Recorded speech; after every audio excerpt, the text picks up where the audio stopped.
8.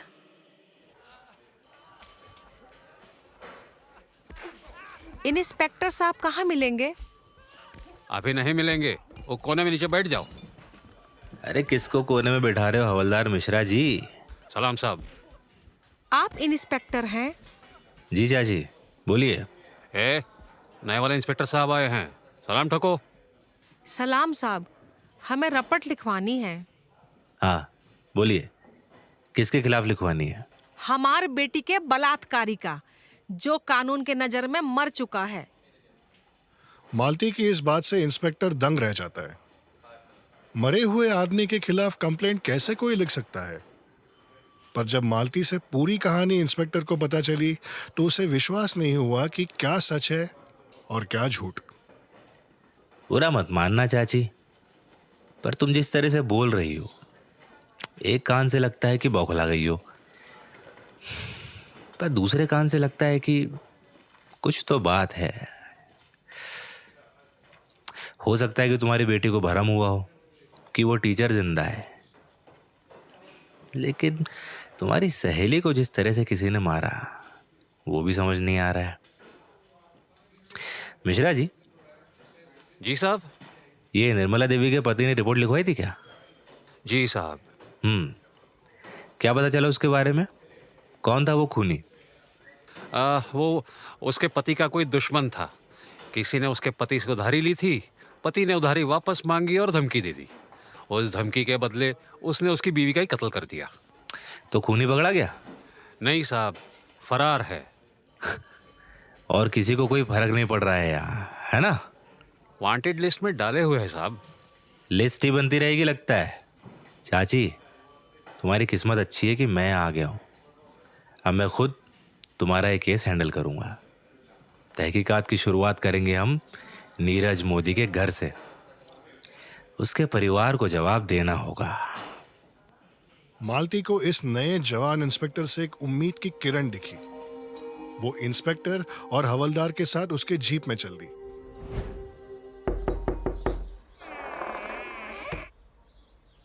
Police यहाँ का है? अब कहाँ लेने आए हैं?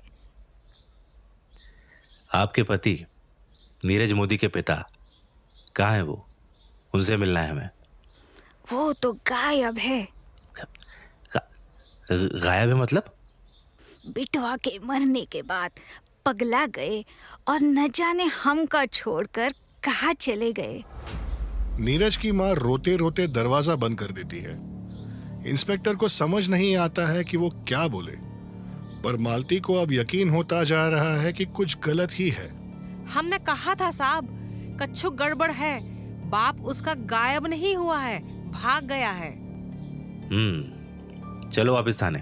मिश्रा जी, मुझे इस केस की फाइल देखनी है। मालती इंस्पेक्टर के साथ थाने निकल जाती है। वहीं मालती के घर पर फुलवा अकेले कमरे में खोई हुई है कि अचानक उसके दरवाजे पर कोई खटखटाता है।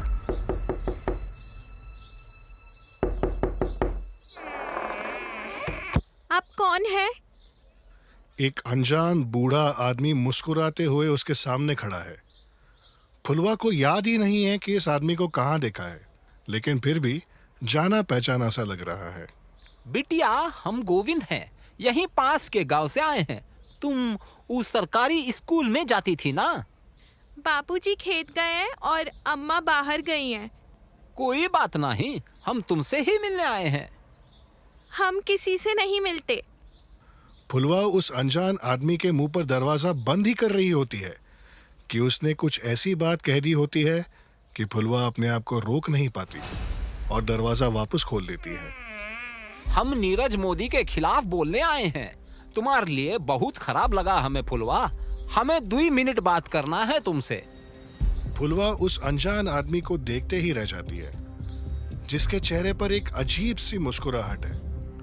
वहां दूसरी तरफ फुलवा की अम्मा मालती इंस्पेक्टर के साथ थाने पहुंचती है। इंस्पेक्टर, क्योंकि नया नया पोस्ट हुआ है, उसे अपने काम को पूरी लगन के साथ करना है। इंस्पेक्टर हवलदार से इस केस की फाइल मांगता है। हवलदार पहले तो हिचकिचाता है।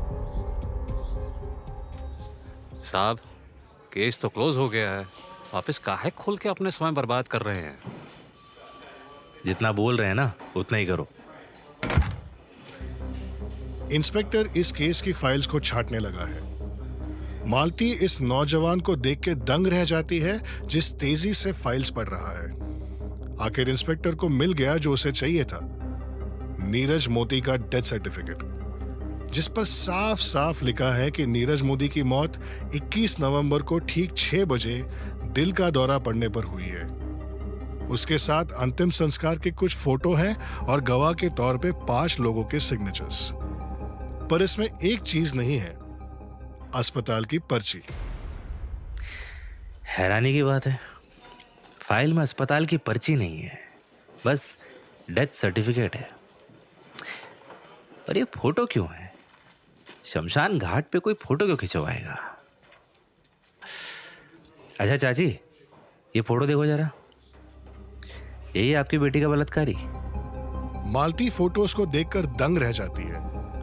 फोटोज में साफ साफ नीरज मोदी का चेहरा दिख रहा है जो शव की तरह लकड़ियों पर लेटा हुआ है और उसके पिता आग लगा रहे हैं। ये झूठ है साहब, हमार बिटिया ने अपनी आंखों से देखा है इस राक्षस को। तो हर बिटिया पगला गई है, उसे तो हर जगह वही दिखता है। नहीं, हमका यकीन है हमारी बिटिया को आंखों का कौनो धोखा नहीं हुआ है। हालांकि इंस्पेक्टर के पास कोई वजह नहीं है इस केस पर शक करने के लिए, लेकिन वो एक आखिरी कोशिश करना चाहता है और मालती को लेके फुलवा के स्कूल जाता है। मालती को जिसका डर था वही होता है। स्कूल में किसी ने मालती का साथ नहीं दिया और फुलवा को ही दौरे पड़ने का इल्जाम लगा दिया। इंस्पेक्टर साहब, हमने पहले दिन ही फुलवा की अम्मा को पूछा था कि फुलवा को मिर्गी होता है कि नहीं, तब तो वो मना कर दी थी। सर, फुलवा हमारे स्कूल में हमेशा से लड़कों को रुझाती थी। हमने तो कई बार इसे मना भी किया था। पहले भी हमें वो सही नहीं लगती थी सर जी। हम सबको पता है कि वो नीरज सर मर चुके हैं।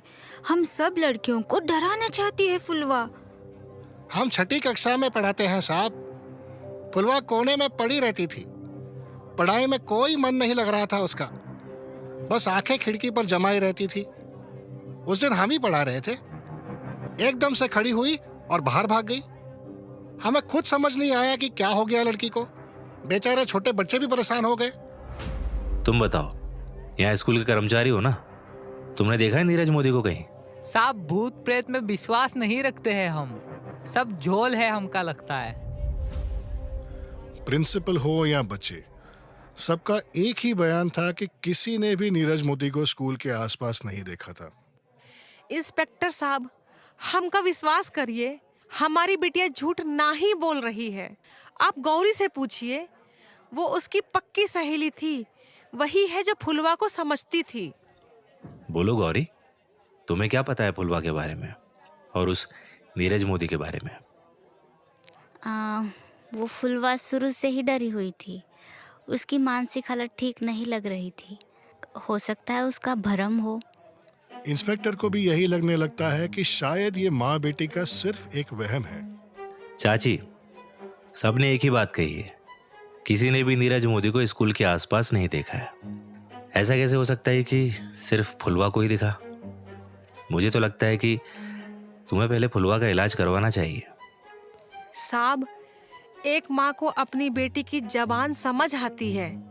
उसकी आंखों में वो दहशत हमने तब देखा था जब वो आदमी उसके सामने आया था।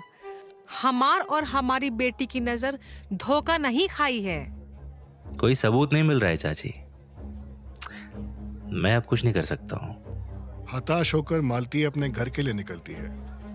इंस्पेक्टर को उनके लिए थोड़ा बुरा भी लगता है।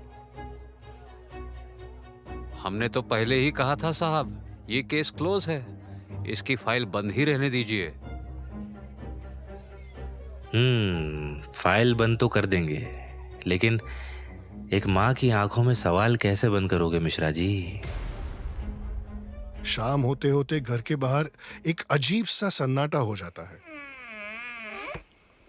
फुलवा, ए फुलवा। मालती को फुलवा घर के अंदर कहीं नहीं मिलती। वो डर के मारे घर के आसपास पागलों की तरह अपनी बेटी के लिए पुकारती है। फुलवा, ए फुलवा। वो घर के पीछे खेत की तरफ अपनी बेटी को ढूंढने निकलती है। फुलवा, ए फुलवा, कहाँ हो तुम? जैसे ही वो कुएं के पास पहुंचती है, मालती फुलवा को कुएं पर खड़ी नजर आती है, जैसे वो कूदने ही वाली हो। मालती फुलवा का नाम चीखती है।